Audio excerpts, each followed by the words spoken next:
Doctor plus நேயர்கள் அனைவருக்கும் அன்பான வணக்கங்கள். நான் ஸ்ரீவர்மா மருத்துவமனையின் பெண்கள் சிறப்பு மருத்துவர் ஜெயரூபா.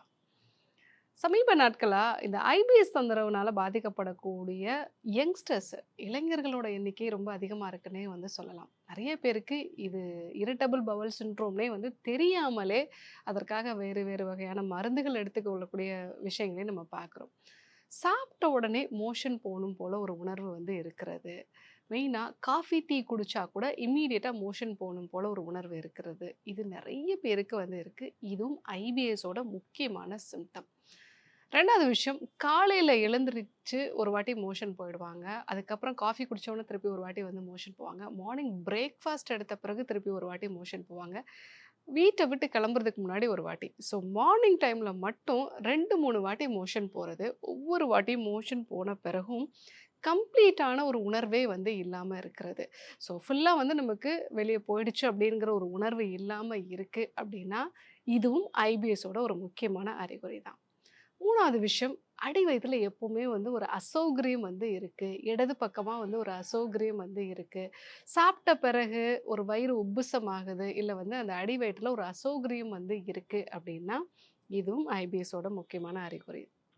4வது விஷயம், எப்பவுமே வயித்துல கேஸ் ஃபார்மேஷன் இருக்கிறது. சாப்பிட்டு ஒரு 1/2 மணி நேரத்திலேயே வயிறு உப்புசமாகுது. இதனால ஏப்பம் அதிகமா வரதோ, இல்ல நெறைய கேஸ் ஃபார்மேஷன் இருக்கிறது. அதுவும் குறிப்பிட்ட சில உணவுகள சாப்பிடும் பொழுது, மெயினா புளிப்பான உணவுகள். இட்லி, தோசை, ஈவன் சில பேருக்கு பார்த்தீங்க அப்படின்னா, அ லெமன் ஜூஸ் எல்லாம் எடுத்தா கூட எனக்கு வயித்துல அந்த ப்ராப்ளம் வருதுன்னு சொல்லுவாங்க. ஸோ பால் சம்மந்தமான பொருட்கள் எடுத்துக்கிட்டாங்கன்னா, அந்த ப்ராப்ளம் வருதுன்னு சொல்லுவாங்க. ஸோ ஒரு சில உணவுகள சாப்பிடும்போது மட்டும் அவங்களுக்கு அசிடிட்டி, அதே மாரி ப்ளோட்டிங் இதனோட தன்மை அதிகமா இருக்கு அப்படின்னா, இரிட்டபிள் பவல் சிண்ட்ரோம் இருக்கிறதுக்கு வாய்ப்புகள் இருக்கு. 5வதா, மோஷனோட கொஞ்சம் சளிச்சவு, அதாவது மியூக்கஸும் சேர்ந்து போகுது. சில சமயங்கள்ல மோஷன் போன பிறகு எரிச்சல் இருக்கிறது. ஸோ இந்த மாதிரியான அறிகுறிகள்லாம் இருக்கு அப்படின்னா, ஐபிஎஸ் இருக்கிறதுக்கு வாய்ப்பு இருக்கு. இந்த ஐபிஎஸ்ஸ பொறுத்தவரைக்கும் வெறும் லூஸ் மோஷன் போறது மட்டும் இருக்காது. மாசத்துல 10 நாள் அடிக்கடி லூஸ் மோஷன் போகக்கூடிய ஒரு நிலை இருக்கும். மாசத்துல 10 நாள் மலச்சிக்கல் இருக்கும். மலச்சிக்கலா இருக்கேன்னு சொல்லிட்டு அவங்க அதிகமா நார்ச்சத்து இருக்கக்கூடிய உணவு சாப்பிட்டாங்கன்னா, கன்டினியூஸா மோஷன் போயிட்டே இருக்கும். ஸோ அதிகமா மோஷன் போகுதே அப்படின்னு சொல்லிட்டு, அதற்கேற்ற மாரி உணவுகள் எடுத்துக்கிட்டாங்கன்னா, திருப்பி மலச்சிக்கல் வரும். இந்த மாரி 2மே கம்பைன்டா இருக்கக்கூடிய வாய்ப்புகளும் நெறைய பேருக்கு இருக்கு. இந்த ஐபிஎஸ் தொந்தரவு ஏன் இன்றைய காலகட்டத்தில அதிகமா இருக்கு? அதற்கு முக்கியமான காரணம், இது ஒரு சைக்கோசோமேட்டிக் டிஸார்டர் அப்படின்னு நம்ம சொல்லுவோம். மனசுனால உடம்புல உண்டாகக்கூடிய ஒரு நிலை. ஸோ ஒரு பயம், பதட்டம் அதிகமா இருக்கு. மெயினா இன்னைக்கு யங்ஸ்டர்ஸ் எல்லாமே நைட்ல சரியா தூங்குறதில்ல. காலை நேரத்தில தூங்குறாங்க. அந்த காலை நேரத்தில 8 மணி போல தான் நம்ம பாடியில கார்ட்டிசால் லெவல் அதிகமாகும். அந்த சமயத்தில பெரும்பாலும் அவங்க ஆக்டிவா இருக்கிறதில்ல. ஸோ இதனால நம்ம பாடியில கார்ட்டிசாலோட லெவல் அதிகமாகிறதோ, இல்ல அது உடம்பிலேயே தேங்கி அதற்கான எந்த ஒரு பயனும் இல்லாம போகும்போது, நாளடைவில இந்த பிரச்சனை அதிகமாகுது. இன்னொரு முக்கியமான விஷயம், அவங்க பெரும்பாலும் ஹெல்த்தியான ஃபுட் எடுத்துக்கிறதில்ல. ரொம்ப நேரம் ஃபுட் எடுத்துக்காம இருக்கிறாங்க. ஆனா, அதுக்கப்புறமா ரொம்ப மசாலா கலந்த உணவுகள எடுத்துக்கிறாங்க. அதுவும் வெளியிலேருந்து ஃபுட்ட அடிக்கடி எடுத்துக்கும்போது, அதில இருக்கக்கூடிய ப்ரிசர்வேட்டிவ்ஸ், பாம் ஆயில் இது எல்லாமே அவங்க ஸ்டொமக்க இரிட்டேட் பண்ணுது. ஸோ இந்த மாரி தவறான உணவு பழக்கவழக்கங்களாலயும் நெறைய பேருக்கு உண்டாகுது. 3வது விஷயம், நம்ம இன்னைக்கு நெறைய சோஷியல் மீடியாக்கு அதில இருக்கக்கூடிய ரீல்ஸ் பார்க்குறது, இது நம்ம மைண்ட எப்பவுமே ஒரு பதட்டத்திலே வச்சிருக்கு. ஸோ நம்ம குடல்ல உண்டாகக்கூடிய ஒரு பதட்டம் தான் ஐபிஎஸ். ஸோ மைண்ட்ல நெறைய விஷயங்கள் பதட்டப்படுத்தக்கூடிய ஒரு நிலை இருக்கு அப்படின்னாலும், வயிற்றில இந்த பிரச்சனைகள் உருவாகலாம். 4வது விஷயம், பரம்பரை காரணமாகவும் ஒரு சிலருக்கு இருக்கும். ஸோ வீட்ல அம்மாவுக்கோ, அப்பாவுக்கோ இருந்ததுன்னா, இவங்களுக்கும் ஒரு டீனேஜுக்கு அப்புறமா இந்த மாதிரியான ப்ராப்ளம் வர்றதுக்கு வாய்ப்புகள் இருக்கு. ஸோ இந்த மாதிரி மனதில உண்டாகக்கூடிய பிரச்சனைகள், உணவு முறைகள்ல நம்ம பண்ணக்கூடிய தவறுகள், தவறான அந்த உணவுகளே ரொம்ப மசாலா கலந்து எடுத்துக்கிறது. ஸோ அதிகப்படியான மன அழுத்தம் இதெல்லாம் தான் முக்கியமான காரணமா இருக்கு. இதை எப்படி நம்ம சரி செய்யறது? ஸோ நான் சொன்ன இந்த அறிகுறிகள்லாம் உங்களுக்கு இருக்கு அப்படின்னா, நீங்க சாப்பிடக்கூடிய உணவு அதிகமா நார்ச்சத்தும் இருக்கக்கூடாது. அது உங்க வயித்துல போய் நெறைய கேஸையும் வந்து ப்ரொடியூஸ் பண்ணக்கூடாது. அந்த மாதிரியான உணவுகள நீங்க வந்து எடுத்துக்கிறது நல்லது. அதுல ரொம்ப அற்புதமான ஒரு உணவு அப்படின்னு பார்த்தீங்கன்னா, நீராகாரம். இந்த நீராகாரத்த பத்தி நெறைய ஆராய்ச்சிகளும் வந்து நடந்திருக்கு. ஸோ நைட்ல ஒரு 12 மணி நேரம் அத ஃபெர்மென்ட் பண்ணி அந்த சாதத்தோட வந்து நீங்க அந்த தண்ணீரையும் சேர்த்து நைட்ல ஒரு 12 மணி நேரம் வந்து அத நொதிக்க வச்சு, காலையில நீங்க அத வந்து எடுத்துக்கும் பொழுது, அது உங்க வயித்துல நல்ல பாக்டீரியா, வைரஸஸும் உண்டு பண்ணுது. ஸோ நம்மளுடைய முன்னோர்கள் சொன்னதுன்னா, இந்த நீராகாரம் வந்து உடலுக்கும் சரி, அதே மாரி நம்மளுடைய குடலுக்கும் நல்ல குளிர்ச்சிய வந்து கொடுக்கும். குளிர்ச்சிய குடுத்தது அப்படின்னாலே நமக்கு வந்து வயிற்றுல செரிமானம் சார்ந்த பிரச்சனைகள் வராது. நீராகாரம் ரெகுலராவே வந்து எடுத்துக்கலாம். 2வது மோர் வந்து அடிக்கடி நீங்க எடுத்துக்கலாம். ஸோ மோர் எடுத்துக்கும்பொழுது உங்களுக்கு வயிற்றுல இரிட்டேஷன வந்து கிரியேட் பண்ணாது. புண்களையும் வந்து சரி செய்யும்.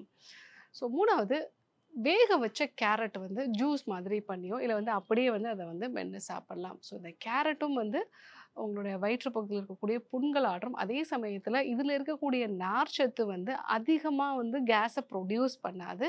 ஸோ அதனால நம்ம வேக வச்ச கேரட் வந்து எடுத்துக்கலாம். 4வது மாதுளை வந்து எடுத்துக்கலாம். இந்த ஐபிஎஸ் தொந்தரவு இருக்கிறவங்க மாதுளை வந்து டீ மாதிரி மாதுளையோட தோல வந்து டீ மாதிரி வச்சு எடுத்துக்கிட்டாங்கன்னா, அடிக்கடி லூஸ் மோஷன் போகுறது அவங்களுக்கு நல்லாவே வந்து குறையும். அதே மாரி மாதுளையும் வந்து நீங்க அப்படியே வந்து சாப்பிடலாம். ஜூஸா வந்து சாப்பிட வேண்டாம். முக்கியமா நெறைய வெளியில வந்து நீங்க சாப்பிடும்போது பால் கலந்து தான் வந்து அந்த ஜூஸ் போடுவாங்க. ஸோ பால் கலக்காம நீங்க அந்த ஜூஸ் மாதிரி எடுத்துக்கலாம். பட் பெஸ்ட் மெத்தட் என்னன்னா, அந்த பழத்த அப்படியே உரிச்சு வந்து எடுத்துக்கிறது. 4வது விஷயம் நீங்க சோம்பு சேர்ந்த டீ வந்து அடிக்கடி எடுத்துக்கலாம். இந்த சோம்பு டீ அப்படிங்கிறது வயித்துல இருக்கக்கூடிய அந்த ஸ்மூத் மசில ரிலாக்ஸ் பண்ணும். அதே மாரி அதிகப்படியான கேஸையும் வந்து அது வெளியேற்றும். ஸோ சோம்பு சேர்ந்த டீ இல்லன்னா வந்து கொஞ்சம் பதட்டமாகும்போது கூட வந்து ஒரு 1/4 டீஸ்பூன் அளவுக்கு சோம்ப கையிலேயே வச்சுக்கலாம். சோம்பு வந்து வாயில போட்டு நல்லா மென்னு சாப்பிட்டோம் அப்படின்னாலே, அந்த வயிற்றில உண்டாகக்கூடிய பதட்டம் வந்து நமக்கு குறைய ஆரம்பிக்கும். அடுத்ததா புதினா சேர்ந்த டீ வந்து நம்ம எடுத்துக்கலாம். இந்த புதினாவுமே நமக்கு வயிற்றில கேஸோட அளவு வந்து குறைக்கும். ஆன்டி ஸ்பாஸ்மோடிக் எஃபெக்ட் வந்து இதற்கு இருக்கு. ஸோ புதினாவ மென்னும் சாப்பிடலாம், இல்ல டீ மாதிரியும் வந்து எடுத்துக்கலாம். ஸோ இந்த மாதிரி உணவுகள்லாம் நம்ம வந்து எடுத்துக்கிறோம் அப்படின்னாலே, இந்த ஐபிஎஸ் சார்ந்த பிரச்சனைகள் அதிகமாகாம தவிர்க்கலாம்.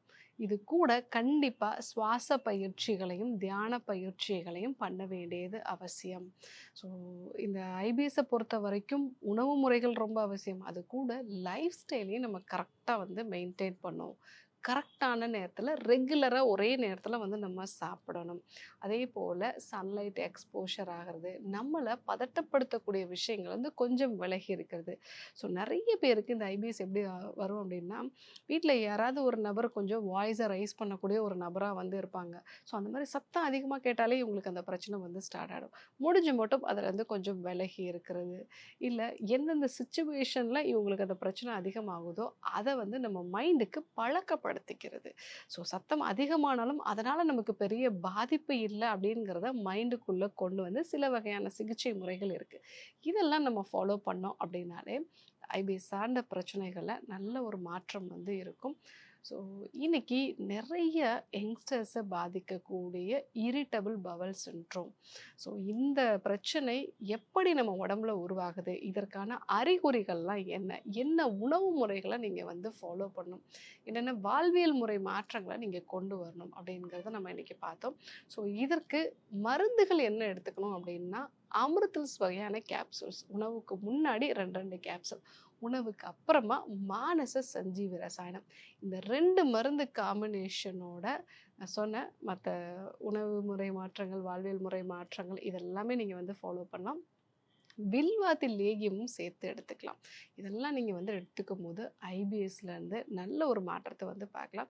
ஸோ இந்த ஐபிஎஸ் பத்தி உங்களுக்கு ஏதாவது டவுட்ஸ் இருந்தது அப்படின்னா கமெண்ட்ல சொல்லுங்க. இல்ல உங்களுக்கு தெரிஞ்ச நபர் யாராவது இந்த பிரச்சனையினால கஷ்டப்பட்டுட்டு இருக்காங்க அப்படின்னா, அவங்களுக்கும் இந்த வீடியோவ அனுப்பிச்சு வைங்க. இதே போன்று ஒரு அற்புதமான தகவலோட உங்களை சந்திக்கிறேன். நன்றி, வணக்கம்.